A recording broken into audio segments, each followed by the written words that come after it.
आया बाबा होइन जे काम गरे पनि कति गाह्रो हो यो एउटाले त भन्थ्यो एसएसएल भिजामा पैसा पनि हुँदैन भिजा पनि राम्रो होइन त क्याटेगोरी पनि खत्तम भन्थ्यो हो यार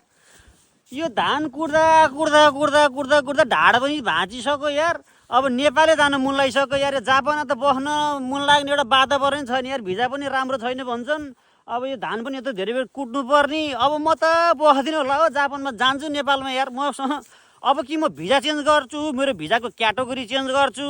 कि म नेपालमा जान्छु अब म बस्दिनँ ल बाई बाई गाइज आजलाई यति नै है मेरो डेली भ्लगमा त्यहाँ को हो त फेरि मेरो त बाइकको वरिपरि यार त भिडियो बनाउने हो नि त नि कस्तो खालको मान्छे होला आगाको बाइकको वरिपरि बसेर भिडियो बनाएको छ यार ल है गाइज यो चाहिँ जापानको चाहिँ सासेबो है सासेबो नागासाकीमा छौँ है हामी यहाँ आज चाहिँ सासेबोमा छौँ है ओइ ओइ को ओइ ओइ नेपाली ओइ ओइ ओइ हाम्रो गाउँ सासेबो गाउँ साह्रै राम्रो कस्तो ठाउँ